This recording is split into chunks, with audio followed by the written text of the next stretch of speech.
রান্নার গ্যাসের অস্বাভাবিক মূল্যবৃদ্ধি ও কেন্দ্রের জনবিরোধী নীতির প্রতিবাদে রবিবার সরব হল তৃণমূল কংগ্রেস। কুমারগঞ্জের ব্লক তৃণমূলের উদ্যোগে বরাহার থেকে এলেন্দারি পর্যন্ত কয়েকশো বাইক নিয়ে একটি বিশাল র্যালি বের করা হয়। উপস্থিত ছিলেন বিধায়ক তোরাফ হোসেন মণ্ডল ও ব্লক সভাপতি গণেশ দাস। নেতারা অভিযোগ করেন, কেন্দ্রের ভুল নীতির কারণে সাধারণ মানুষ আর্থিক সংকটে পড়েছেন। অন্যদিকে বালুরঘাট ব্লকের চক ভৃগু থেকে গোল্লা হয়ে রামপুর পর্যন্ত পৃথক একটি বাইক র্যালি করে তৃণমূল যুব কংগ্রেস। জেলা প্রাথমিক শিক্ষা সংসদের চেয়ারম্যান সন্তোষ হাসদা ও যুব সভাপতি সুমন দাসের নেতৃত্বে এই কর্মসূচিতেও ব্যাপক সাড়া মেলে।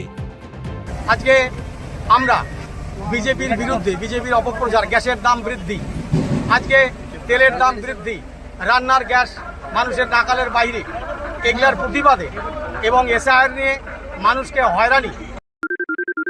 সোনাক্ষী, মশলা কোথায়?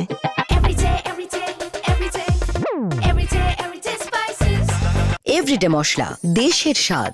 বহু মানুষ তাদের নাম ভোটার তালিকা থেকে কতগুলো অ্যাডজুডিশিয়াল হয়ে আছে, কতগুলো ডিলিট হয়েছে।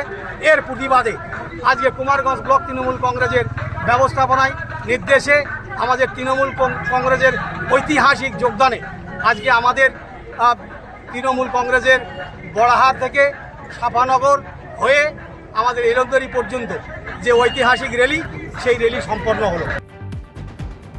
অতিরাম থেকে বিশ্বজিৎ প্রামাণিকের রিপোর্ট, উত্তরবঙ্গ সংবাদ।